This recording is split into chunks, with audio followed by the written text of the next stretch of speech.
One of the newer Brooklyn plant shops that opened in my neck of the woods is the Sill. So I thought I would stop by to meet with Erin and her team to see what cool and unusual plants they have in their lineup.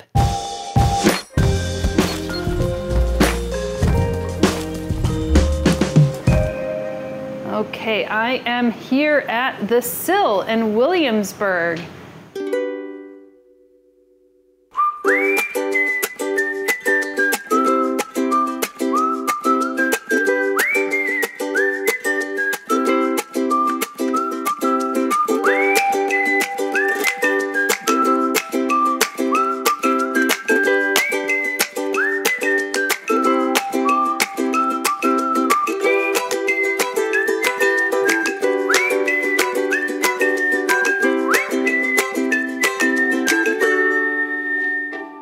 I'm Erin Skaffberg. I'm the head of marketing at the Sill. I'm also a certified horticulturist, and I am here showing off our brand new collection, some just in today, of our rare cultivars. What would be your definition of rare? Because I know it is different for everybody. Yeah. Especially when it comes to a cultivar, because it's not necessarily a species. Yeah, so I think the way we think about it, and maybe like the plant community in general, and like you said, there is a lot of like conversation about this.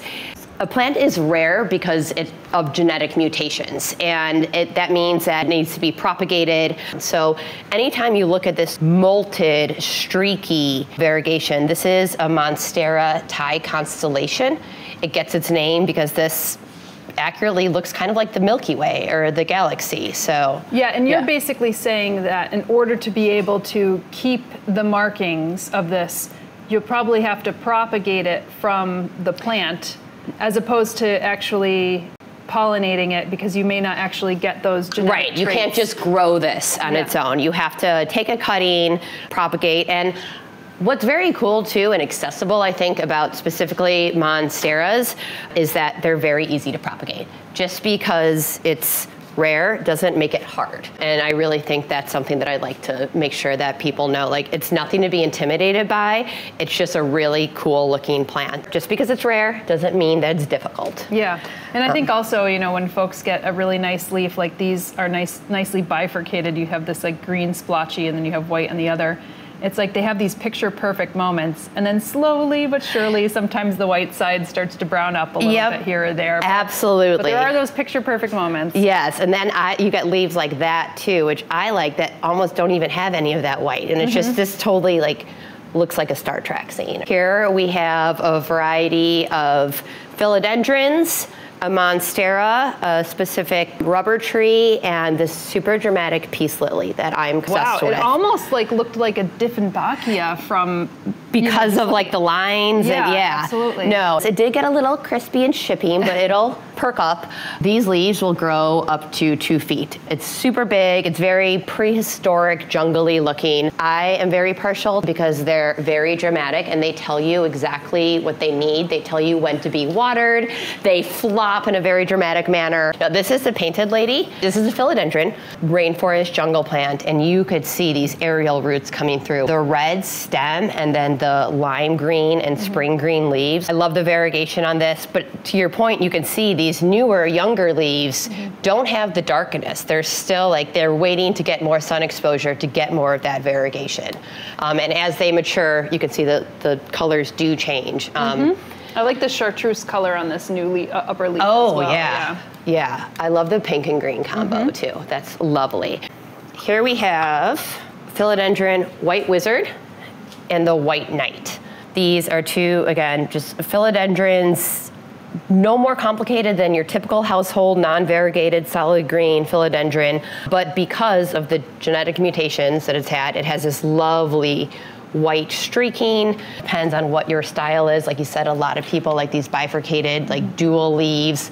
Personally, I'm partial to like the more abstract shapes, and it's almost like marbling. I mean, you can see these really young leaves are almost solid white, so it'll be cool to see that as it matures. The main differentiation that I could determine from or ascertain between these two is it seems like this one has a red stem. Yes, it has like the burgundy. Yeah, exactly. Yeah, burgundy's probably more close to the, and then also it has this kind of red edging along the leaves. I'm not sure if that's the main thing that differentiates? It 100% is. Okay. Yep. And then here you could actually see, just a little cheat note, we actually did a video so long ago about how do you determine whether there's going to be white variegation on the leaf. And you could tell by the stem and the petiole about where that variegation is going to come from. So it's like almost like a little cheat sheet.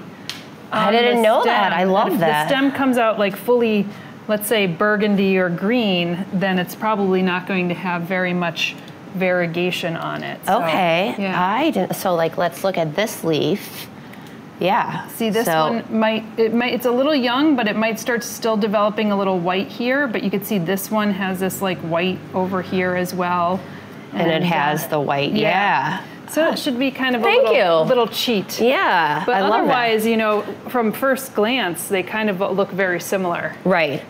And especially when you kind of see them all together like this and you see the mix of the chartreuse, the burgundy, the maroon, the different shades of green, it is kind of hard to ascertain the difference. And then back here, this is the Philodendron Ring of Fire. And you can see it also has this lovely dusty rose, mauve kind of variegation that comes in. So given what I just learned from you, we're probably gonna see some more pink in here, or at least some more of that like spring yellow-green color. Yeah, look at like this. You can see that mauve coloring dappled in there. This is the Philodendron Snowdrift. Oh, that's new for me. Yeah. Much creamier and whiter. Yeah, but also I think there's something interesting about how because of the lighter color, you can see the veins more, but then you still get some of like the leaves that the younger leaves that haven't quite developed that, you get that molted, dappled variegation. So this is the Ficus cherina, it's called. I think rubber trees are a great apartment plant, especially because they're fast growing. If you like immediate gratification, anything in the rubber tree ficus family, I think is a really, really great choice. Again, I love this for this dusty pink veins. You get the nice like lime green. Look at this perfect bifurcated leaf right here. Yeah, I feel like this one has been kind of the more coveted cultivar as of late, and with this ficus. Yeah. Because I think before that it was like the Taniki or something of that nature. And the Ficus Burgundy, that's like kind of like I don't want to, like the more common version. You know what, and I rarely ever see the pure green one. Yeah. It's very rare that I've seen a pure green one. The only one I'd seen recently was at the hair salon. Oh, nice. I was like, where did you get that? It was a massive one. I was like, it must have been like back in the day before like people were. They've probably been growing that for like 20 years sitting in their shop window. Exactly. Yeah, and I also love the pink, especially if you're a fan of the pinks and the mauves, like pairing it with the planters that really help bring out the color. When putting together a plant collection, I like thinking about height, color, and texture. And by texture, I mean like what are the shape of the leaves, what are the lines and the coloring and the patterns on the leaves, like what kind of texture vibes is that giving, and then like making sure that you have like your thrillers and your fillers around there, and that anything in this collection is going to be a standout spotlight on your plant shelf. I also love these because they're so easy to propagate, just like any other philodendron or monstera. You can share them with friends.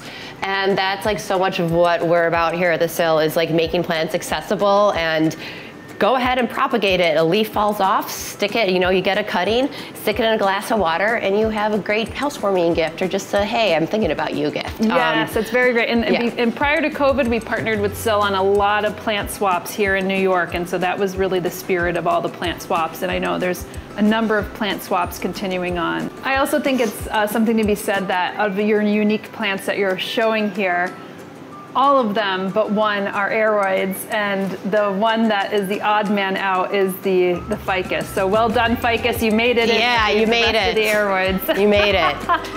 Thank you so much. Thank you. As we know, plants make people happy. Stay tuned here because we have more plant tips, trips, and tours slated every week here on Plant One On Me. And if you're keen to support the channel, then be sure to subscribe and even tip or become a sustaining member of Plant One On Me. Your support is how we're able to keep on bringing more botanical goodness to you every week. You can also check out our suite of online houseplant courses and offerings like Houseplant Basics, the Medicinal Herbal Flowchart, and the Houseplant Masterclass. All of this can be found over at homesteadbrooklyn.com.